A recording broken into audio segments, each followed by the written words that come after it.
प्रिय मित्रों, भविष्य दर्शन चैनल में आपका हार्दिक स्वागत है। भविष्य दर्शन चैनल आपके लिए लेकर आ रहा है द्वादश भाव में नवग्रहों का फल। उसके संदर्भ में हम विचार करेंगे भाव विचार पर।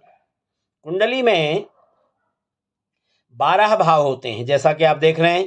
तनु भाव, धन भाव, सहज भाव, सुख भाव, संतान भाव, रोग भाव, स्त्री भाव, आयु भाव, भाग्य भाव, कर्म भाव, आय भाव और व्यय भाव।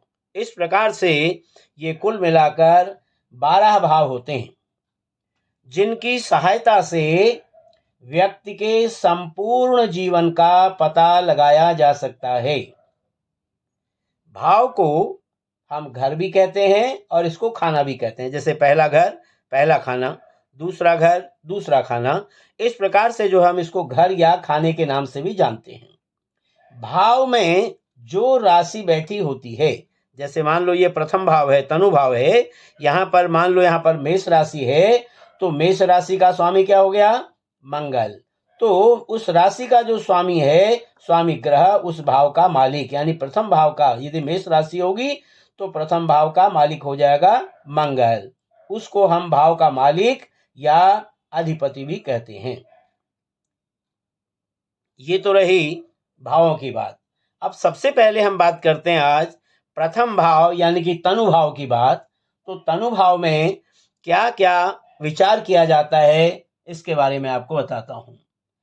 तनु भाव में बताया है, देहम रूपम च ज्ञानम च वर्णम चैव बलाबलम सुखम दुखम स्वभावं च लग्न भावात निरीक्षयेत्। यानी कि प्रथम भाव से यानी कि तनु भाव से शरीर का विचार, व्यक्ति के रूप का विचार, ज्ञान का विचार, शरीर का रंग कैसा होगा इसका विचार, बलाबल का विचार, सुख दुख का तथा स्वभाव का विचार प्रथम भाव यानी कि तनु भाव से करना चाहिए। ये सामान्य बात है। अब बात करते हैं भाई तनु भाव में ये बताया गया है कि जब 2 या 3 पापक ग्रह से युक्त लग्न, यानी लग्न का जो स्वामी है, यदि वो लग्न का स्वामी 2 या 3 पाप ग्रहों से युक्त छठे घर में, 8वें घर में या 12वें घर में स्थित हो जाता है, तो वह जातक के सुखों का नाश करता है। क्या बताया? यानी कि 2 या 3 पापक ग्रह से युक्त लग्न, जो लग्न का स्वामी है, उस लग्न के स्वामी के साथ 2 या 3 पापक ग्रह यदि हो जाते हैं और छठे, 8वें या 12वें भाव में जो है वो स्थित हैं, तो ऐसे जो ग्रह हैं वो जातक के सुखों का नाश करते हैं। दूसरी बात बताई गई है कि लग्न अथवा चंद्र राशि के स्वामी, यानी या तो लग्न है और या दूसरी आपकी जो राशि है चंद्र राशि, चंद्रमा जहां बैठा है, वो यदि अपनी नीच राशि में हो, शत्रु राशि में हो और स्वराशि के अतिरिक्त अन्य किसी राशि का होकर भी, यानी कि यदि वो त्रिक भाव में हो जाए, छठे, 8वें या 12वें भाव में हो जाता है, तो वह भी जातक को बलहीन बनाता है। यानी कि हम ऐसा कह सकते हैं, ऐसा जातक भी जो है बलहीन होता है। तीसरा नियम क्या कहता है कि यदि लग्नेश अथवा जन्म राशि यानी कि चंद्र राशि का स्वामी दुष्ट स्थान कैसे? या तो वो अपनी नीच राशि में हो, या अपनी शत्रु राशि में हो, या अपनी राशि से भिन्न राशि का होकर के त्रिक भाव में, छठे, 8वें या 12वें भाव में हो और सूर्य के सानिध्य में, यानी कि कोई भी ग्रह यदि सूर्य के साथ होता है तो वो अस्त हो जाता है।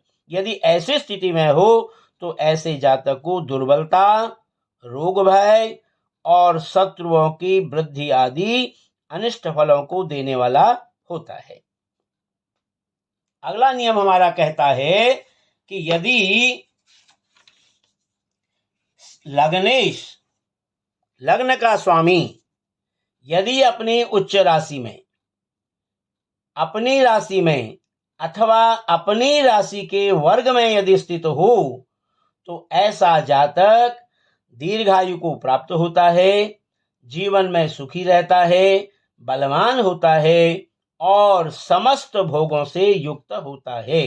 यानी कुल मिलाकर ये हुआ कि आप अपनी कुंडली में देखिए, आपकी कुंडली का जो लग्न का स्वामी है वो आपकी कुंडली में यदि उच्च राशि में बैठा है या वो स्वराशिस्थ है या अपनी राशि के वर्ग में स्थित है या अपने मित्र के घर में है, तो निश्चित रूप से ऐसा जातक अपने जीवन में दीर्घायु को प्राप्त करने वाला होगा, जीवन उसका सुखी रहेगा, जीवन उसका बलवान रहेगा और समस्त भोगों को भोगने वाला होगा।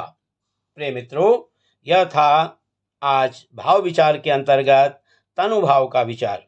आशा है आपको हमारी यह वीडियो अच्छी लगी होगी।